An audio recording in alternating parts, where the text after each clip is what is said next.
아브라함이 롯과 그 가족을 이제 구출한 후에 하나님께서 아브라함에게 찾아오셨습니다. 그리고 언약을 다시 환기시키시죠. 오늘 1절에 두려워하지 말라. 나는 내 방패요. 너는 너의 지극히 큰 상급이니라. 아브라함에게 상급은 뭘까요? 바로 자식일 것입니다. 나이 들었는데도 이 자식이 없는 것이죠. 그래서 시편 117편 3절에 보면 자식들은 여호와의 기업이요 태의 열매는 상급이로다. 기업은 뭡니까? 상속받은 재산이죠. 그래서 하나님의 재산인 그 자식을 상급으로 주신 것만큼 큰 상급도 아마 없을 것입니다. 그래서 우리는 그 하나님의 기업으로 상급으로 주신 그 자식들을 잘 맡아서 우리는 키워내야 될 줄 믿습니다. 내 소유가 아니라 누구의 기업이에요? 여호와의 기업이다. 하나님의 기업인 재산을 우리에게 태의 열매로 상급으로 주신 거예요. 그래서 우리는 자식들을 맡아서 잘 키워야 되는 그 의무가 우리 부모에게 있어요. 그래서 우리가 영적인 지식을 가르치고 또 하나님 백성의 도리를 가르쳐서 이 땅에서 하나님 나라 이루는 일에 쓰임받는 그런 제목으로 키워내야 되는 게 우리에게 있는 것입니다. 그래서 부모는 절대적으로 자녀를 위해서 기도해야 돼요. 네, 우리 힘으로는 한계가 있잖아요. 하나님의 도우심을 구해야 되는 것이죠. 그런데 우리가 첫 번째로 기억할 건 뭡니까? 하나님의 말씀과 현실이 안 맞아 보일 때가 있습니다. 그래서 아브라함이 제일 답답한 것이 뭡니까? 자식이 없다는 거예요. 하나님 분명히 약속했잖아요. 너에게 자식을 줘서 큰 민족을 이루겠다. 근데 나이가 들었음에도 불구하고 자식이 없는 것이죠. 그래서 아브라함 나이 75세 때 갈대아 우르를 떠나게 됩니다. 그때 하나님이 분명히 약속을 주셨죠. 너는 본토 친척 아비집을 떠나 내가 네게 지시할 땅으로 가라. 그러면서 내가 너를 통해 큰 민족을 이루겠다. 그리고 너를 복의 근원으로 세우겠다. 후대를 약속한 것입니다. 후대를 세워서 큰 민족을 이루겠다는 것입니다. 이게 아브라함이 갈대아를 떠날 때 75세 나이에 받은 그 약속이죠. 그렇게 해서 가나안 땅에 이제 왔는데 롯을 데리고 왔잖아요. 그리고 이제 거기에서 정착하는데 이제 다툼이 일어나게 되고 이 롯을 떠나보내는 것이 하나님의 뜻이구나. 그래서 선택권을 주게 되죠. 그래서 롯을 떠나보낸 후에 하나님이 또 동일한 약속으로 또 그 언약을 환기시키시죠. 아브라함에게 너는 동서남북을 바라보라. 종과 행으로 거닐어 보라. 네 눈으로 보이는 그 땅을 너와 네 자손에게 주리라. 똑같이 하나님의 언약은 약속은 변치 않습니다. 창세기 16장에 보면요. 아브라함이 그 약속을 기다리지 못하고 사라의 그 이 몸종 하가를 통해서 이스마엘을 낳게 되죠. 그때 나이가 86세입니다. 그렇다면 오늘 본문은 아브라함 나이가 한 84세가량 되었을 때입니다. 갈대아 우르에서 떠난 지 9년째 되는 날이죠. 그래서 당시에 자식이 없으면 자신의 미래도 없다고 그렇게 생각을 했어요. 지금도 마찬가지입니다.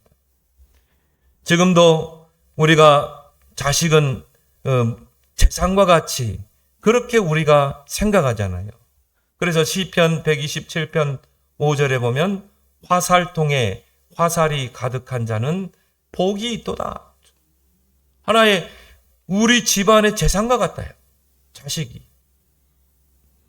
그런데 하나님은 오늘 본문에 나는 너의 기업이요 또 태의 열매는 상급이로다. 그런 말씀을 하나님은 동일하게 하시는 거죠. 바로 상급인 후대를 주겠다는 것입니다. 그때 아브라함이 2절에 말합니다. 무엇을 내게 주시려 하나이까? 나는 자식이 없사오니 나의 상속자는 이 다메섹 사람 엘리에셀입니다. 아브라함의 자조 섞인 말이죠. 그래서 자조 섞인 말이란 말이 이 사전에 보면요, 씁쓸해 웃으며 실없이 하는 말. 그 말은 무엇으로 우리가 의역할 수 있습니까? 내 주제에 무슨 상급입니까? 내 주제에 무슨 자식입니까? 그리고 나는 나이가 많아 늙었고 희망이 없는데 무슨 자식을 바라겠냐? 무슨 자식을 바라겠습니까? 그 창세기 18장 11절에 보니까 사라에게는 생리가 끊어졌다고 그랬어요. 그러면 아브라함 나이 83세 정도면 사라 나이 10살 차이니까 73세 할머니 아니겠습니까? 할머니가 요즘 건강해서 60대까지 생리를 하는 분도 있다는데요. 73세 할머니가 무슨 생리가 있어요? 생리가 끊어졌다는 것은 뭘 말해요? 이제 더 이상 임신을 할 수 없다는 거죠. 그러니까 하나님 말씀이 사실적으로 이제 믿어지지 않는 것입니다. 나이는 들지, 이제 아내는 더 생리가 끊기고 늙어가지. 우리도 그럴 때가 있잖아요. 하나님의 말씀과 나의 현실이 안 맞아 보이는 그럴 때가 우리가 많이 생기는 것입니다. 그래서 오늘 3절에 주께서 내게 씨를 주지 아니하셨으니 내 집에서 길린 자가 내 상속자가 될 것입니다. 한마디로 하나님에 대한 기대치를 상실한 거죠. 언약에 대한 기대치를 상실하는 거죠. 근데 하나님은 계속 반복해서 너에게 자손을 주겠다. 너에게 상급을 주겠다. 나의 기업을 너에게 주겠다. 계속 동서남북을 바라보라. 정과 행위로 거리를 봐. 하나님의 언약은 변치 않아요. 계속 동일한 약속을 다시 한번 리바이벌 하십니다. 그런데 아브라함은요, 이제 세월이 지나면 지날수록 자신은 나이가 들어가고 또 부인도 보니까 생리가 끊어지고, 그러니까 하나님에 대한 언약에 대한 기대치가 이제 상실되는 것입니다. 여러분들이 기억할 것은 응답이 안 보일 때, 응답이 안 보일 때가 중요한 시간표인 줄 믿습니다. 우리가 여기에 속게 되거든요. 현실을 바라보고 우리가 환경을 바라보고 불신앙하기가 쉬운 거예요. 요셉이 17세에 애굽에 팔려갔습니다. 보디발의 집에 노예로 팔려갔죠. 그리고 누명을 쓰고 감옥에 갇히게 됐어요. 몇 년 형을 선고하고 간 게 아니라니까요. 그냥 집어넣은 거예요. 기약이 없습니다. 근데 그 기간이 13년이거든요.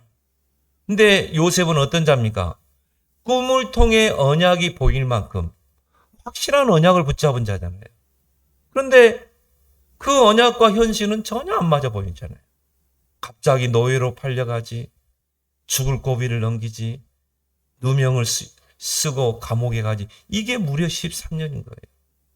근데 우리가 이 응답이 안 보일 때가 중요한 시간표인 것입니다. 여기에서 우리가 많이 속게 되죠. 하나님의 약속은 절대 변치 않은 줄 믿습니다. 그래서 민수기 23장 19절에 하나님은 사람이 아니시기에 거짓말하실 수가 없고 하나님은 인생이 아니시기 때문에 후회하심이 없다. 하나님이 말씀하신 대로 그대로 이루신다는 것입니다. 하나님 말씀 변치 않아요. 하나님이 우리에게 약속하신 언약은 변치 않아요. 근데 우리가 변하거든요. 우리가 환경을 바라보고 현실을 바라보고 나 자신을 바라보고 우리 자신실로 한마디로 이 하나님의 약속을 이 사실적으로 붙잡지 못하는 것입니다. 그래서 성경은 하나님의 언약을 소금 언약으로 표현합니다. 민수기 18장 19절에 영원한 소금 언약이니라. 소금이 변합니까? 변하지 않죠. 소금은 뭡니까? 소금이 이 생선에 뿌려지면 어떻게 돼요? 이 생선이 오래 둬도 이게 상하지가 않잖아요. 부패를 방지하잖아요. 소금은 변하지 않아요. 하나님이 우리에게 주시는 언약은 변치 않는 언약, 소금 언약인 줄 믿습니다. 우리가 변해서 그렇지. 우리가 흔들려서 그렇지. 여러분이 하나님의 약속의 말씀 언약을 굳게 붙잡으면 확실하게 붙잡고 각인시키고 기도하면 나 여호와가 때가 되면 속히 이루리라. 그걸 보고 믿음이라고 그러죠. 믿음은 바라는 것들의 실상이요 보지 못하는 것들의 증거라고 그랬잖아요. 우리가 하나님의 약속을 언약으로 붙잡았다. 그걸 우리가 믿고 기도하면 우리가 바라는 것들의 실상, 그 믿음 자체가 실상이라 이 말이에요. 아직 응답 보지 못했죠? 보지 못하는 것들의 증거다. 뭐가요? 믿음이. 그래서 언약 붙잡은 우리는요, 조금도 흔들리지 않고 하나님의 언약은 성취되는 시간표가 있기 때문에 믿음을 가지고 기도하고 기다려야 될 줄 믿습니다. 그래서 언약을 붙잡은 마음판을 새기라는 것입니다. 뇌에 각인시키라는 것입니다. 어느 정도요?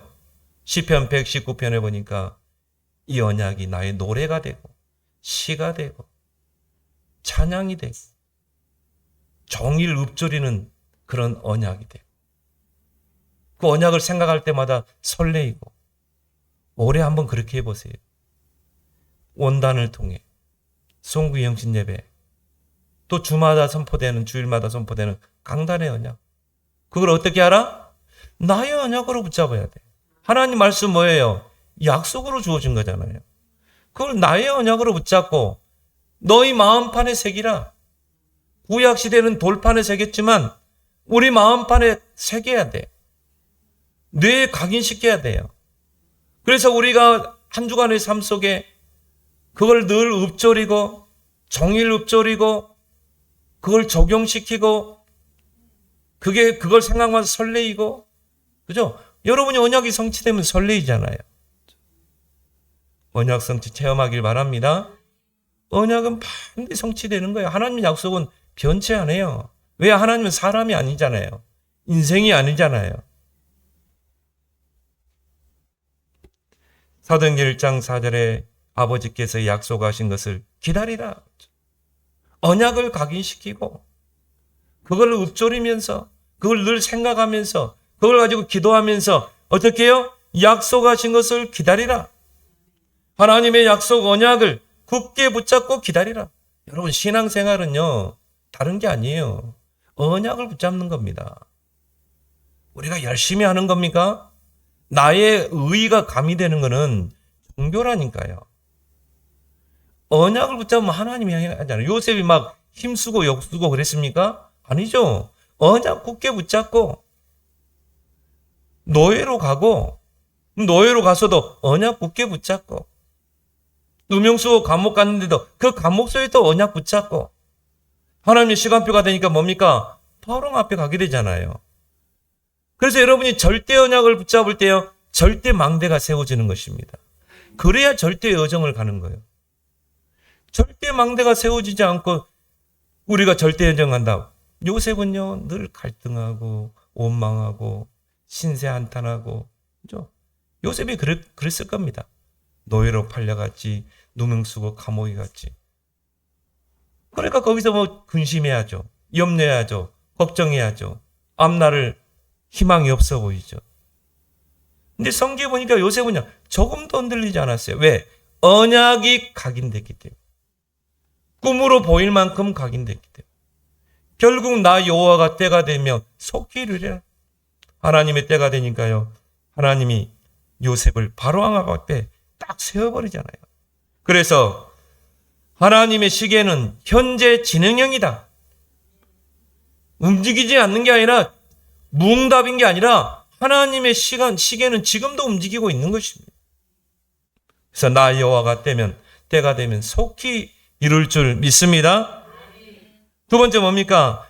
하나님의 약속은 반드시 실현된다는 거죠.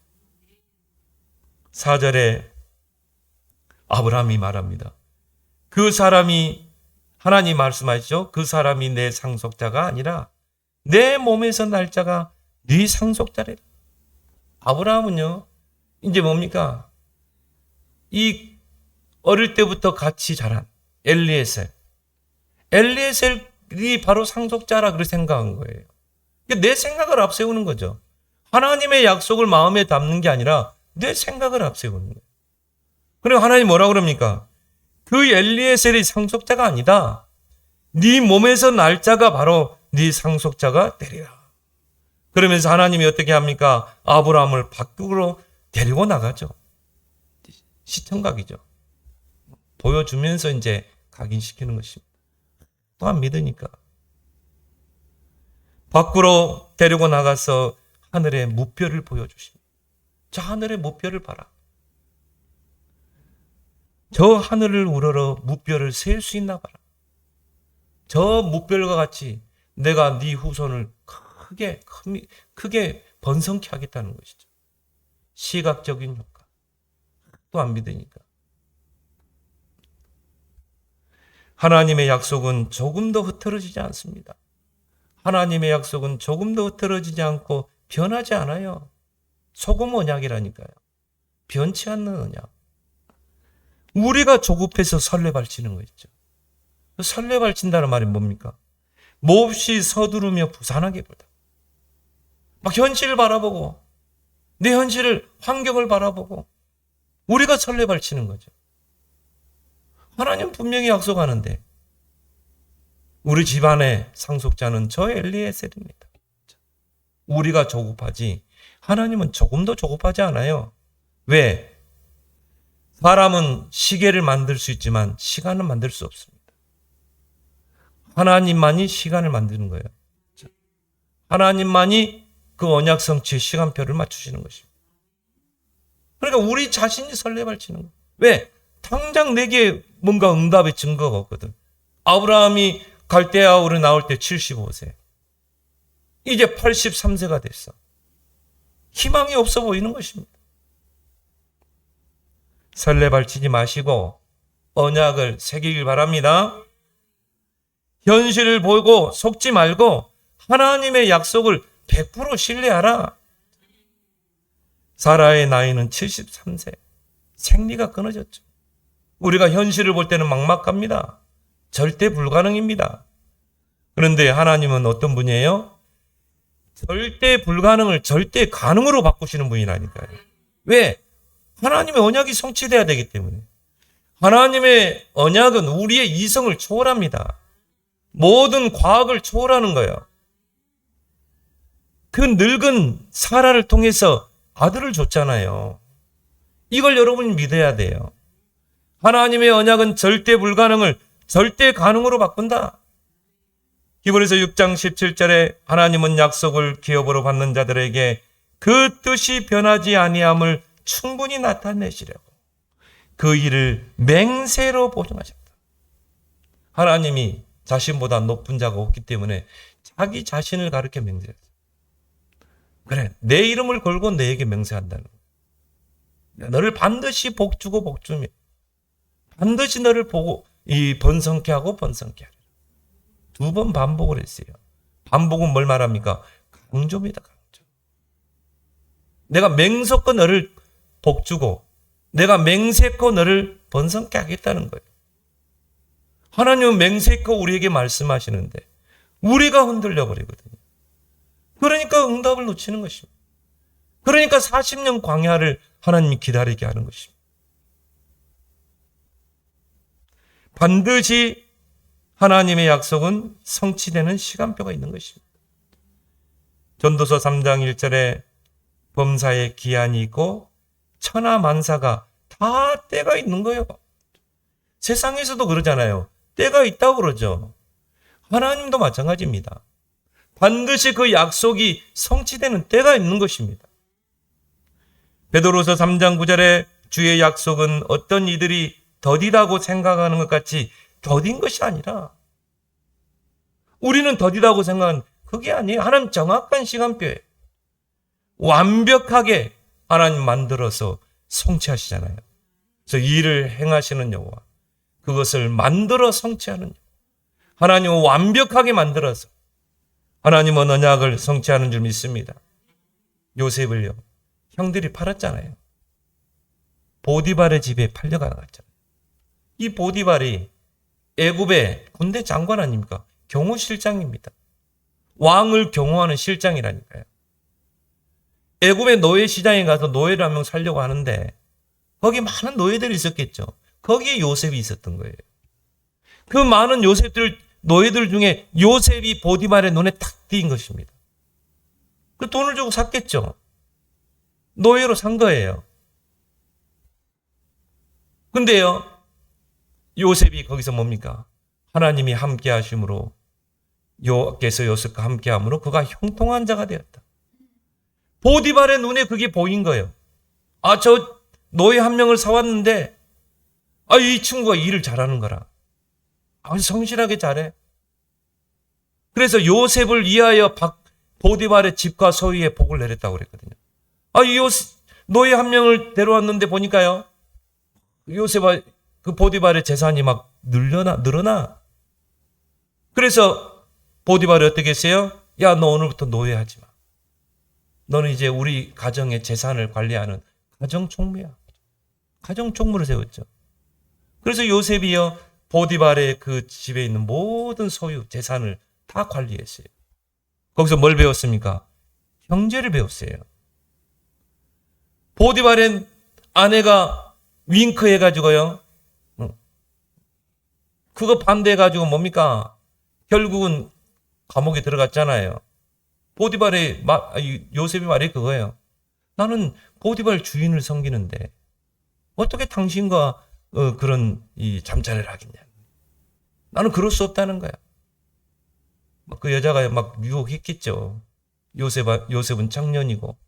그러니까 그 요셉이 도망가다가 이 옷자락을 붙잡힌 것입니다. 그러니까 이 아내가요, 괘씸하니까 그것 들고 남편에게 가서 저 요셉이 나를 겁탈하려고 했다는 거예요. 그래가지고 요셉이 또 누명 쓰고 감옥 가잖아요. 이게 무려 13년이라니까요. 그러면 이 요셉이 들어간 그 감옥이 뭡니까? 그 보디발 경호실장이 그 주변에 왕을 해하려고 하는 그 측근 정치인들을 가두는 정치범 수용소입니다. 거기에 떡 맡은 가론장, 술 맡은 가론장이 들어오잖아요. 거기서 뭘 배웠어요?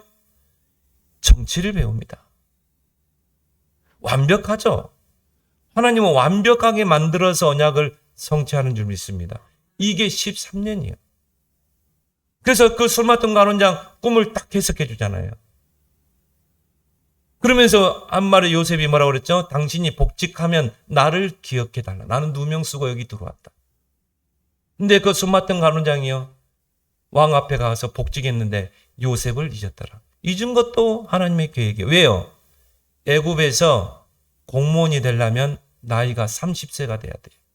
요셉은 아직 30세가 안 됐거든요. 그러니까 하나님 감옥에 두는 것입니다. 그래서 장관이 요셉을 잊었더라. 요셉 나이가 딱 30세가 됐을 때 바로 왕이 꿈을 꾸는데 굉장히 흉악한 꿈을 꿉니다. 그래서 애굽에 있는 모든 박사들과 술객들 꿈 이 해석 잘하는 사람 다 불렀는데 아무도 해석을 못한 거예요. 그때 장관이요, 감옥에서 만난 요셉을 기억한 거죠. 정확한 타이밍이죠. 그래서 그 장관이 왕에게 요셉을 청구합니다. 그 나이가 요셉의 나이 30이라니까. 30세가 딱 찼을 때, 하나님의 때가 될 때 요셉이 바로왕 앞에 가서 그 꿈을 해석하잖아요. 그러니까 막 바로왕이 손뼉을 치면서요, 이와 같이 하나님의 영에 감동된 자를 우리가 어떻게 얻을 수 있겠냐. 신하들에게 청구를 해서 저 요셉, 저 히브리인, 저 요셉을 애굽의 총리로 세우는 게 어떻겠냐. 왕이 이야기했는데 반대할 사람이 있어요? 아무도 없어요. 그래서 요셉을 총리로 세우면서 왕이 뭐라고 그럽니까? 내가 높은 것은 보좌뿐이야. 너는 애굽 전역을 다스리라. 왕이 타고 다니는 금술에 타게 하고, 왕이 차고 있는 뭡니까? 이 목걸이, 금목걸이 목에 끼우고, 왕이 쥐고 있는 금호를 요셉의 손에 쥐어줬다니까요. 너는 이제 애굽 전역을 다스리라. 그 나이, 애굽의 고급 공무원이 될 나이가 30세. 하나님은 완벽하시죠? 우리가 조급해서 그렇지. 우리가 언약을 제대로 붙잡지 못해서 그렇지. 하나님의 언약은 변치 않아요. 완벽하게 만들어서 언약을 성취하는 줄 믿습니다. 그래서 풀도 마르고 꽃도 시들지만 하나님의 말씀은 영원히 살려. 정확하게 하나님 만들어서 정치 배우고 경제 배웠죠. 총리가 되려면 정치 알아야 되죠. 경제 알아야 되죠. 너무나 정확해요.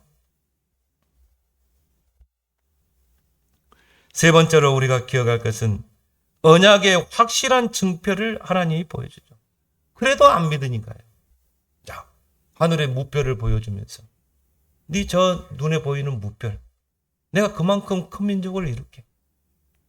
그래도 안 믿어져. 하나님 볼 때는요, 이 아브라함이 사실적으로 붙잡지 못한 거죠. 그래서 어떻게 합니까? 오늘 7절, 8절에 보니까 또 그에게 이르되 나는 이 땅을 내게 주어 소유를 삼게 하려고 너를 갈대아인의 우리에서 끌어낸 여호와니라. 나는 언약의 여호와 하나님이냐. 그러면서 그가 이르되, 아브라함이 그러죠. 주 여호와여, 내가 이 땅을 소유로 받을 것을 무엇으로 알리까? 그래 하나님 어떻게 해요? 자, 희생 짐승을 네가 준비해라. 그래서 오늘 9절에 보니까 나를 위하여 3년 된 암소, 3년 된 암염소, 그리고 3년 된 순양과 산비둘기와 집비둘 새끼를 가져올지니라. 그리고 어떻게 하죠? 그걸 쪼개라. 그 희생제물을 반으로 쪼개서 그거를 쪼갠 것을 마주 대학에 놓게 합니다. 그리고 오늘 10절부터 11절에 보니까 아브라함이 그 모든 것을 가져다가 그 중간을 쪼개고 그 쪼갠 것을 마주 대하여 놓고 그 새는 쪼개지 아니하며 사체가 그 위에 솔개가 그 사체 위에 내릴 때 아브라함이 쫓았더라. 그리고 이제 하나님을 기다리는 것입니다. 해가 질 때 아브라함에게 깊은 잠이 임하고 큰 흑암과 두려움이 그에게 임하더니 그때 이제 여호와가 등장하시죠. 여호와께서 아브라함에게 이르되 너는 반드시 알라. 네 자손이 이방에서 객이 되어 그들을 섬기겠고 그들은 400년 동안 내 자손을 괴롭히느니 그들이 섬기는 나라를 내가 징벌할지며 그 후에 네 자손이 큰 재물을 이끌고 나오리라. 자, 여기서 보니까 어떤 신학자들은 말합니다. 두 가지 이유로 이스라엘 백성이 400년 노예 생활을 하게 되었다고 주장합니다. 오늘 여호와께서 13절에 너와 후손들이 이방의 객이 되어 400년 섬긴다고 그랬잖아요. 근데 많은 신학자들이 아브라함의 실수로 인해서 하나님이 이런 진노를 내렸다고 이야기합니다. 그렇지 않습니다. 그건 잘못된 해석이죠. 오늘 여기 보니까 아브라함이 다른 짐승들은 다 쪼갰어요. 암소, 암염소, 순양 다 쪼갰는데 산비둘기와 집비둘기는 쪼개지 아니었어요. 오늘 10절에 보니까 그 새는 쪼개지 아니었더라. 근데 레위기서에 보면요, 제사 지는 거 새는 쪼갤 수가 없어요. 너무 작기 때문에.